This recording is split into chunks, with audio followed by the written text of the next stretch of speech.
Exercice 13. Rappelez oralement la définition par les suites de vecteurs d'une partie compacte d'un espace vectoriel normé. Ok, donc on va prendre un espace E muni d'une norme. Ça, c'est un espace vectoriel normé. Et on va prendre une partie. Donc on va prendre une partie.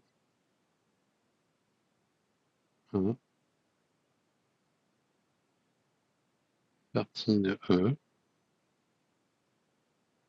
Alors A est une partie compacte.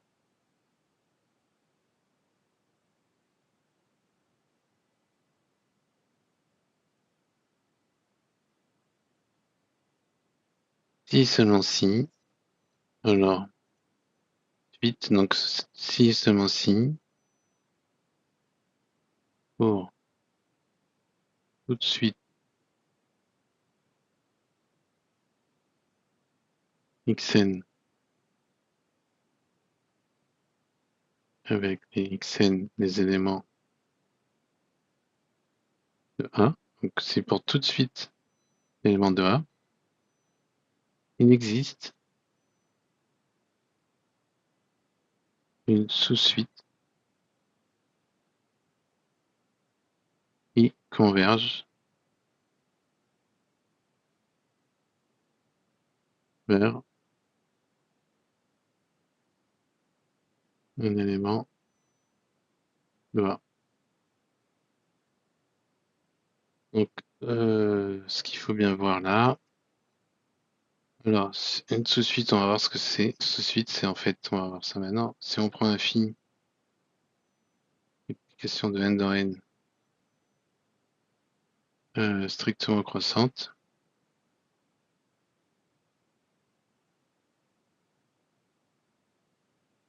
x de phi de n, c'est une sous-suite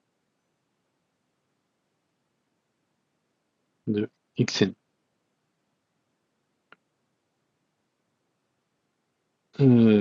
Qui converge. Donc ça veut dire qu'il existe une sous-suite qui converge entre xn a au moins une valeur d'adhérence. Et ça converge pas n'importe où, ça converge dans A. Voilà. Donc ça, c'est la caractérisation séquentielle pour le compact dans les espaces vectoriels normés. Maintenant, on va continuer. Démontrer qu'une partie compacte d'un espace vectoriel normé est une partie fermée de cet espace. Ok. Bon, on va reprendre A, notre partie compacte. Alors, on peut regarder. Alors, on va prendre une suite soit, non, pour tout.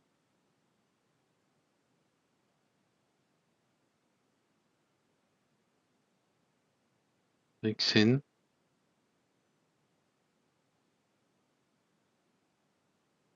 Vite. Élément de A.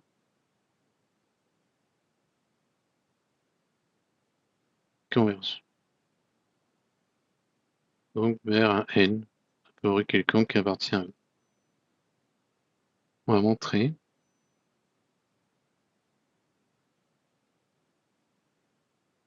que N appartient à 1. Et dans ce cas-là, si pour tout de suite Xn, l'élément de A qui converge, la limite est dans A, dans ce cas-là, on pourra en déduire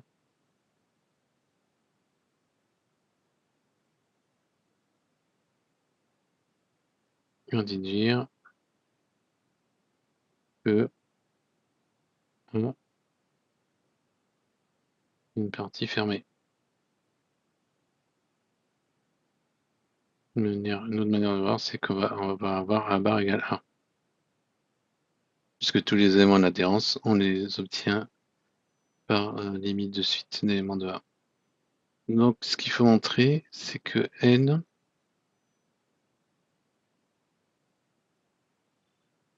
montrer que L est dans A. Ok. Bon, ben, comme les Xn sont des éléments de A et que A est compact, on peut en extraire une sous-suite. Donc, il existe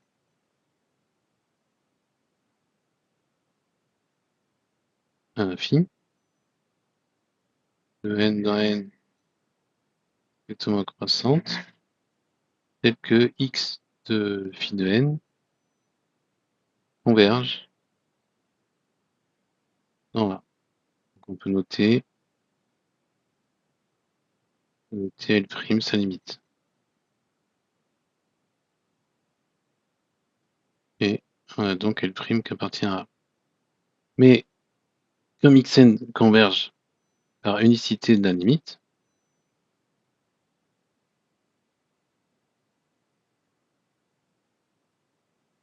la limite de xn et la limite de x de phi de n, c'est pareil. Donc n égale L'. Et comme L' appartient à A, conséquent, n appartient à A, et donc A est fermé.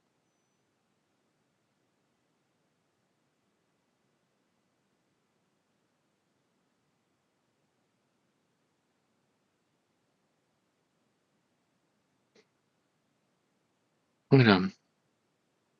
Maintenant, on va effacer un peu ce côté-là.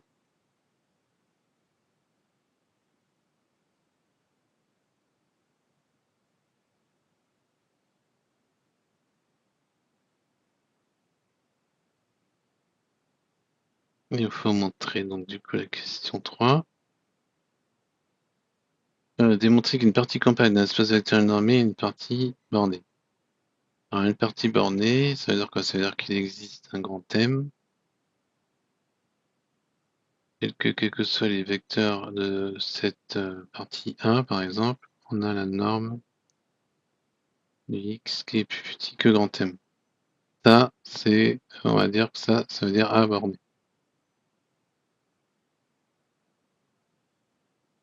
On pourra raisonner par l'absurde. On va considérer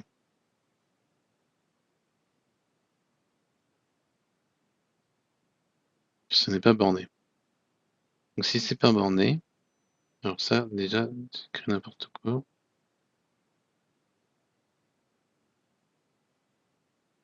Ça veut dire que c'est borné. Il existe un M tel que quel que soit X, la norme des X, c'est plus petit que M. Donc, on va supposer, supposons que A pas borné. Dans ce cas, quel que soit un entier, il existe un X, donc il existe un X dépendra de N, tel que la norme de Xn soit supérieure à N.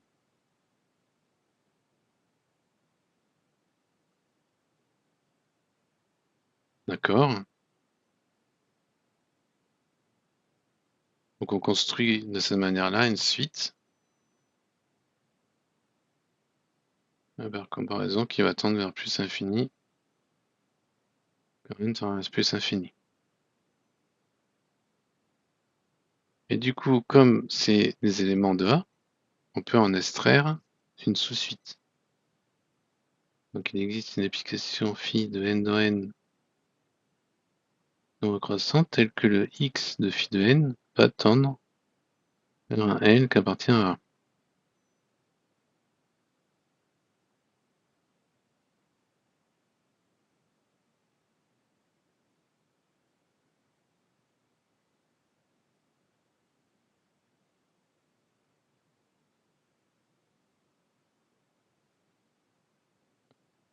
Ok, mais par contre, comme c'est une sous-suite, on a quand même que les normes des x de phi de n strictement plus grand que les phi de n,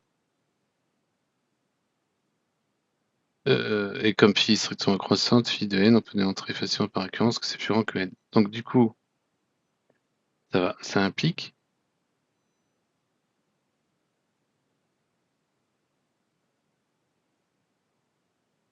la limite des x de n en même temps plus infini égale plus infini. Ça, c'est impossible.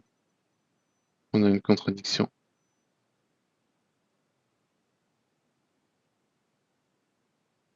Donc 1 est borné.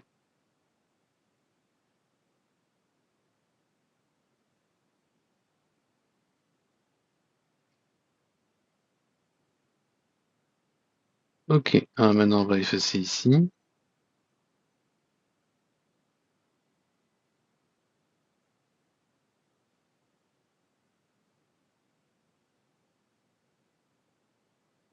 Et on va passer à la question 4. Donc là, on se place dans les polynômes munis de la norme 1. Ok. Justifier que la sphère unité est l'ensemble des polynômes à coefficients réels et que la norme P de 1 égale 1. Bon, bah là, il existe quand m égale 1, tel que, quel que soit P appartenant à S de 0,1, norme P de 1 plus petit que égal à 1, vu que c'est égal à 1. Donc borné, ça c'est évident. Ensuite, la norme,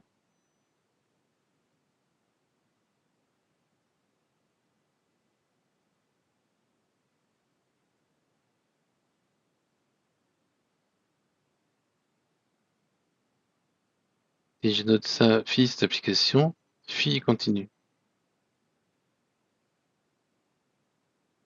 En effet, on peut s'amuser avec, et on prend P et Q, R de X,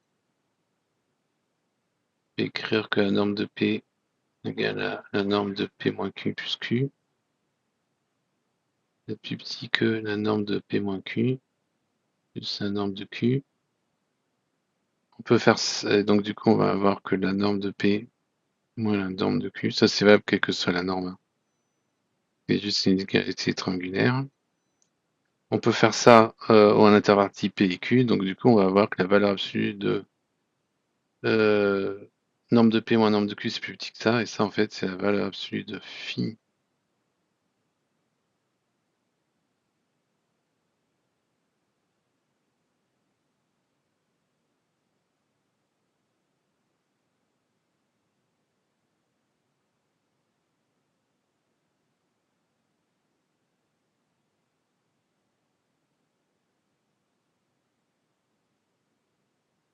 Donc du coup elle est un-lipschitzienne, et en l'occurrence elle est continue. Alors, pourquoi c'est intéressant qu'elle soit continue? Parce qu'en fait S de 0,1 est l'image réciproque par phi de 1. Ça, c'est infermé.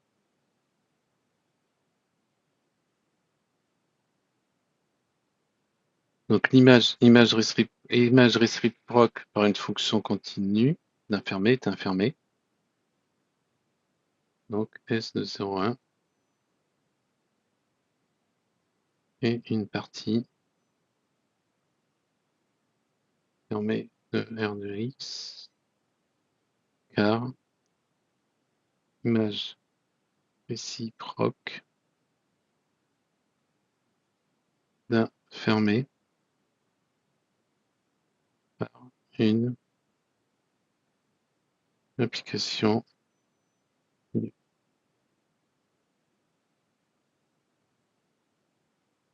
Ok, on supprime ça.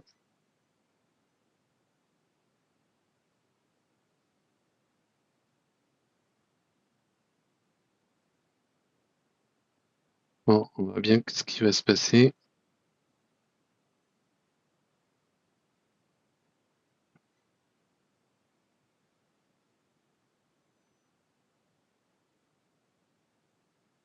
Donc du coup, la récap, c'est qu'on a S de 0,1 et une partie fermée et bornée E qui est l'ensemble des polynômes à coefficient réel. D'accord. Et maintenant, on va passer à un petit b. On nous demande de calculer, donc pour n et m entier différents, norme 1 de xn moins xm. D'accord. Comme n et m sont différents, la norme 1, c'est la somme de la valeur absolue, donc on va avoir 1 plus 1, ça va nous faire 2. Ça dépend ni de n ni de m. Bon, ben là, qu'est-ce qu'on va faire? On va prendre xn. La suite xn est une suite de E.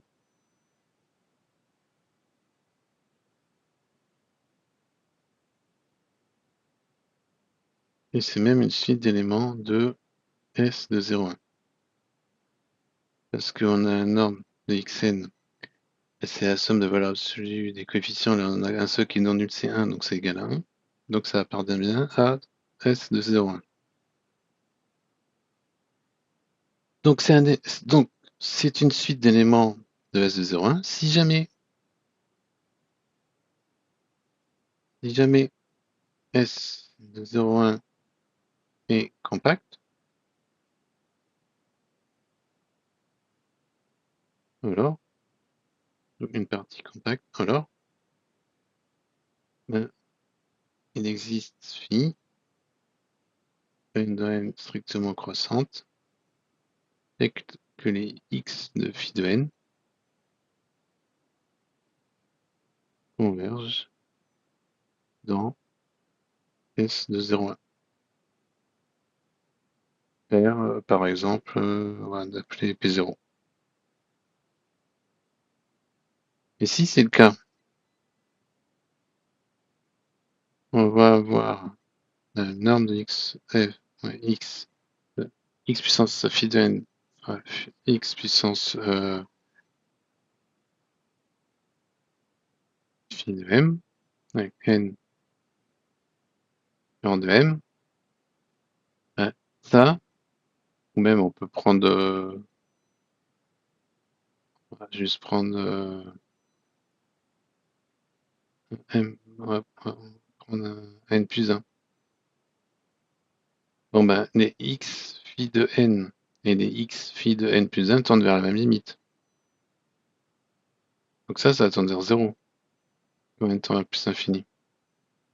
Puisque les x phi de n convergent dans S0 vers P0. Et ça, on a vu que c'était égal à 2. D'où la contradiction. Et de ce fait, c'était quoi l'hypothèse qu'on avait faite? Que S de 0 est compact. Donc S0 n'est pas une partie compacte de E. Et là, on voit bien quoi? On voit bien qu'on a mis en évidence une partie qui est fermée et bornée et qui n'est pas compacte. C'est uniquement en dimension finie que des parties compactes sont exactement les fermées bornées.